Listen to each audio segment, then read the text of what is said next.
children, hope you all doing good. Let's start today's chapter, Games We Play. Changing nature of leisure. The free time of relaxation is called leisure time. In earlier times, children used to play more of outdoor games. But nowadays, television has occupied most of the time of the elders as well as of the children. In this way, they spend time together. Television helps us to know about the latest happenings around the world. Many entertainment programs are also telecast on television. Many cartoon serials are popular among the children. देखिए जो free time होता है relaxation का, उसे हम कहते हैं leisure time. पहले टाइम पे चिल्ड्रन क्या करते थे, आउटडोर गेम ज़्यादा खेला करते थे. बट आजकल क्या है कि सब लोग आपके टेलीविज़न देखते हैं, राइट. और जैसे कि बड़े भी हैं वो भी टेलीविज़न देखते हैं, अपना टाइम जो है इस तरह से साथ में बिताते हैं. टेलीविज़न के थ्रू हमें पता चलता है कि वर्ल्ड में क्या चीज़ें हो रही हैं, जो उसमें न्यूज़ आती हैं. बहुत सारे एंटरटेनमेंट प्रोग्राम्स भी टेलीकास्ट होते हैं. एंड बच्चे तो ज़्यादातर कार्टून सीरियल्स भी देखना पसंद करते हैं टीवी पे. Games we play. Playing games is not only a popular pastime, but it also strengthens our muscles and keeps us strong. Games help us to interact with others and understand the importance of sportsmanship. आपका देखिए, अगर आप game खेलते हैं तो आपका popular पास time तो है ही है, साथ ही साथ ये आपकी मसल्स को स्ट्रेंथन करता है, आपको स्ट्रॉन्ग रखता है. Children play many games both indoor and outdoor. Games like Ludo, chess, carom, etc. that are played inside a room are called indoor games. Games like cricket, hockey, football, basketball, etc. that are played outside in a playground are called outdoor games. देखिए indoor games तो आपको पता ही है जो घर के अंदर खेले जाते हैं, एंड आउटडोर गेम्स जो आपके घर से बाहर खेले जाते हैं, जैसे cricket, football etc. Individual and team games. The games in which a player plays alone against another player are called individual games. For example, golf, chess, billiard, etc. are individual games.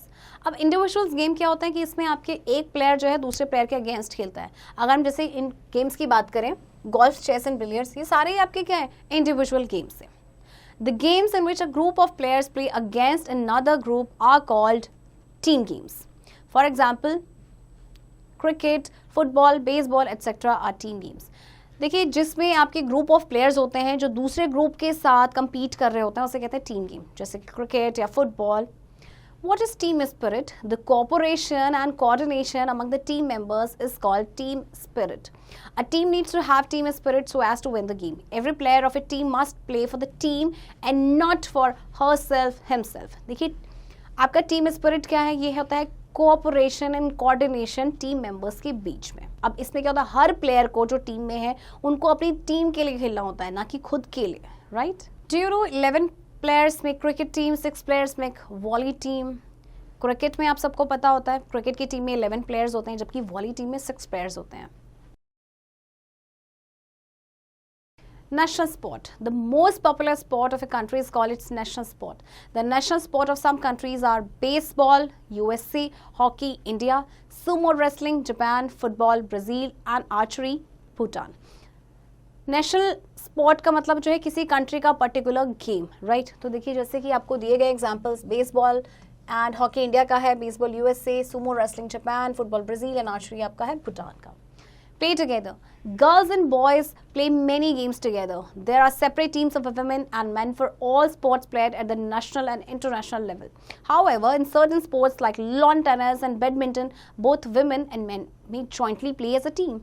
They play under the category called mixed doubles. Girls and boys जो है game साथ में खेलते हैं. अच्छा, team separate होती है, like women team अलग है, मेन टीम अलग है. और लेकिन कुछ ऐसे स्पोर्ट्स होते हैं जैसे लॉन टेनिस या बैडमिंटन की बात करें तो वहाँ पे मेन एंड वुमेन जॉइंटली एक टीम में खेल सकते हैं. तो ऐसी कैटेगरी को बोलते हैं mixed doubles. Local games. The games which are played only in certain area are called local games of that place. These games reflect the tradition and culture of the particular area. Some local games played in different parts of India are as follow.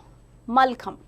Malkham is a traditional form of gymnastics. In this, a gymnast usually hangs from a pole and performs various exercises.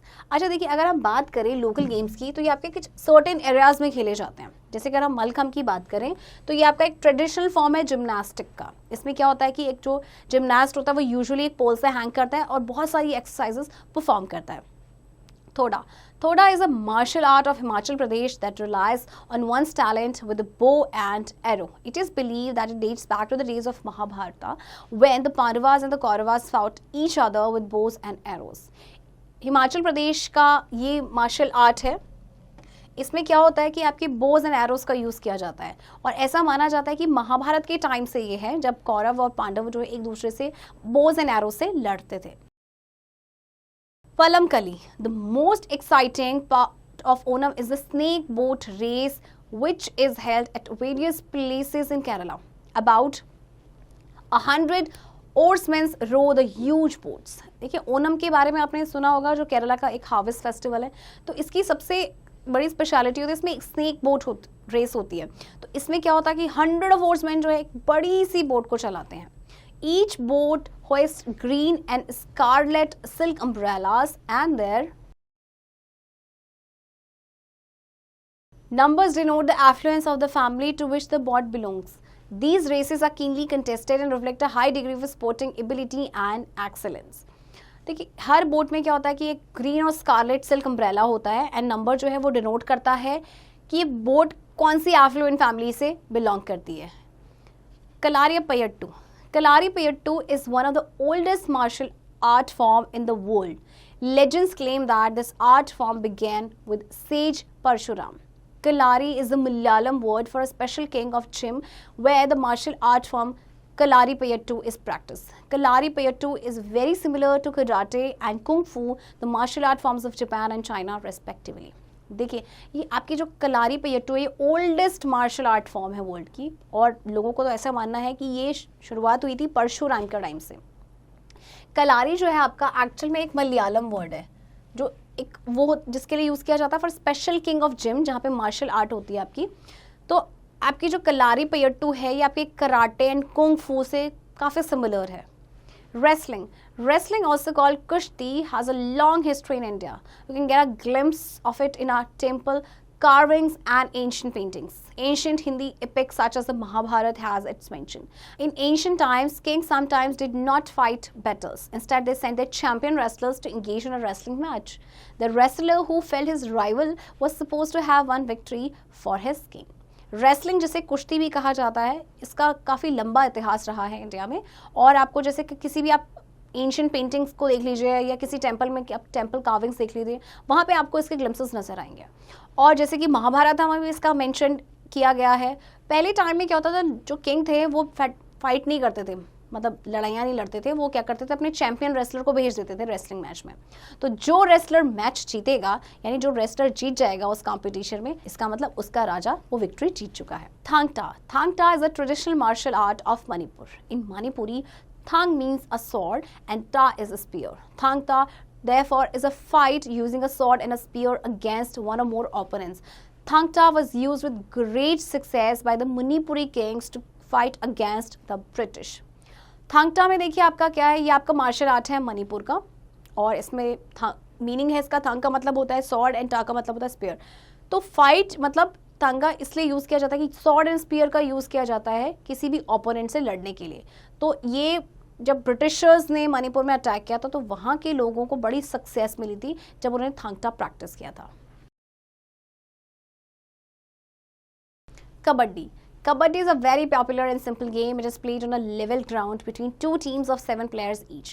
This game requires a skill and power. It is also known as Hututu in Maharashtra. Kabaddi बहुत ही popular और simple game है. ये आपका ground level पे खेला जाता है, जिसमें 2 टीम्स होती हैं 7 प्लेयर्स की. इसमें स्किल एंड पावर की रिक्वायरमेंट होती है, और इसे हुतुतु भी कहा जाता है महाराष्ट्र में. Judo and karate. Judo and karate are some of the famous simple martial arts that require meditation and skill. It is also used to defend oneself from attack. Judo, karate आपके famous और simple martial arts हैं जिसको लोग use करते हैं अपने आप को defend करने के लिए from attack. Breathing. Breathing is a process by which we take in oxygen and give out carbon dioxide. Oxygen burns the food we eat and gives us energy to work. Whenever we run or play, we start breathing fast. This happens because we need more energy for doing these physical activities. Breathing process से तो आप aware हैं यानी कि breathe in में हम oxygen करते हैं, गिव आउट हम कार्बन डाइऑक्साइड करते हैं। तो जब भी कभी हम खेलते हैं या भागते हैं तो हमारी ब्रीदिंग फास्ट हो जाती है, क्योंकि इस टाइम पे हमें ज़्यादा एनर्जी की ज़रूरत होती है। तो जब कभी हम कोई भी फिजिकल एक्टिविटी करते हैं तो उस टाइम पे हमें ज़्यादा एनर्जी की रिक्वायरमेंट होती है। Inhalation and exhalation, the two basic processes involve in breathing are inhalation and exhalation. The process by which we breathe in air is called inhalation. The process by which we breathe out air is called exhalation. Breathe in करना inhalation and breathe out करना exhalation. Blow hot, blow cold. अब breathe can make hot things cold and cold things hot. देखिए हमारी जो breathe है ना वो hot thing को क्या कर सकता है, cold, और cold thing को hot कर सकता है. We blow on a glass of hot milk to make it cold. By doing so we blow the hot air away. गरम दूध का ग्लास है, आप ब्लो करेंगे तो क्या हो जाएगा, वो ठंडा हो जाएगा, है ना. The air from our mouth which is comparatively cool takes the place of the hot air. The cool air cools the milk. अब देखिए मिल्क के ऊपर जो एयर है वो गर्म है और जब हम ब्लो कर रहे हैं वो ठंडी है, तो जब वो ऊपर जाएगा तो उसकी जगह कौन लेगा, जो हमने ब्लो की है, कोल्ड एयर, राइट. तो जो कूल एयर है वो मिल्क को कूल कर देगा. In winter, we blow on our palms to make them warm. This is because our body temperature is about 98.4 degree Fahrenheit, which is much higher than the temperature outside. Thus, the air which comes out from the body is warm enough to make our palms warm. सर्दियों में क्या करते हैं, हम अपने palms में blow करते हैं. ऐसा देखिए हमारी बॉडी का टेम्परेचर होता है 98.4 डिग्री फ़ारेनहाइट, जो कि बाहर जो टेम्परेचर होता है उससे काफ़ी ज़्यादा होता है. तो जो एयर है जो हमारी बॉडी के कांटेक्ट में आएगी वो वार्म इनफ होगी जिससे कि हमारे पाम्स गर्म हो जाएंगे. Recap: the free time of relaxation is called leisure time. The games in which a player plays alone against another player are called individual games.